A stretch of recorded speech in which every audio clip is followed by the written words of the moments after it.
My name is Dave Stewart. I live in Butte, Whispering Hollow. I'm a graduate from the University of Nebraska, engineering degree, also from the Pennsylvania Institute for Gunsmithing. And now I'm in Butte and been here, I guess, 6 years. Do you support term limits for council members and members of the various commissions? Yes, I do. Okay, next question. How would you fund municipal facilities such as a new library, a library addition, our revitalization of City Park, or a civic center, and would you support a bond election? Yes, yes, yes, and yes. And by Do you support paving the Greenbelt? no. We've got to stay downtown first. We're not going to have it downtown. I'm wondering why we paid $25,000 for a brand that is actually false branding of Butte. We have terrible air quality. Were you in favor? Did you vote for it? And if so, why? I did vote for it. I mean, I think that the slogan, if you take it literally, it probably does have false implications.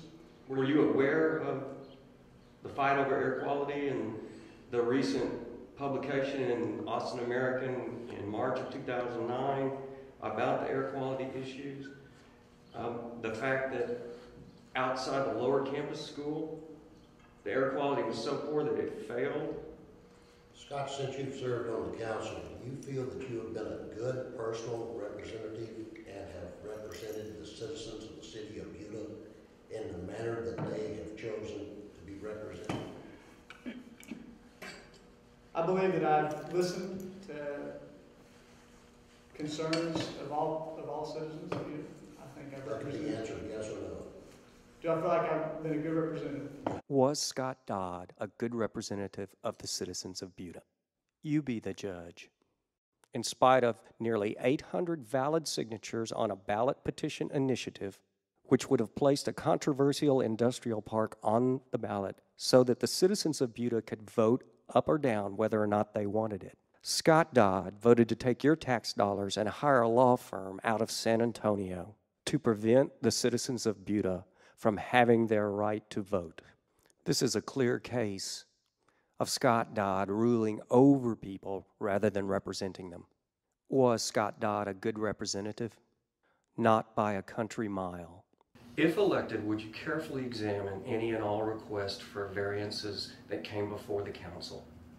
Yes, I will. And with my campaign slogan, "The buck stops here," I will be very adamant about reading, evaluating, and getting all the public opinions to make a proper decision.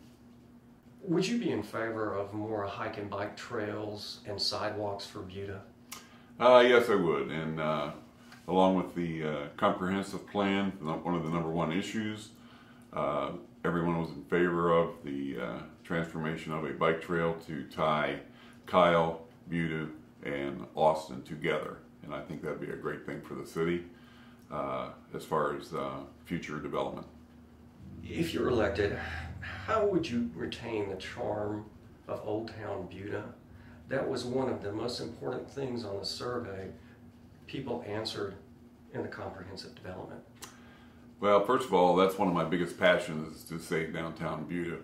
And I think the only way we're going to achieve that is get the citizens, the city, and the landowners together and economically figure out a big solution to save the downtown. What would you do to relieve traffic congestion in Butte?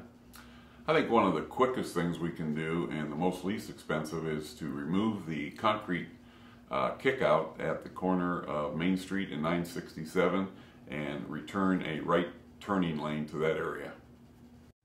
Hi, my name is David Patterson, and I've lived in Butte for 26 years. During that time, I've served on many boards and commissions. I made this film because I feel very strongly about the City Council election for Place 6. Butte First is endorsing David Stewart for Place 6. He is the only write-in candidate on the ballot. Early voting starts on Monday, May 2nd. Election Day is on May 14th. Please vote for David Stewart for a better Butte.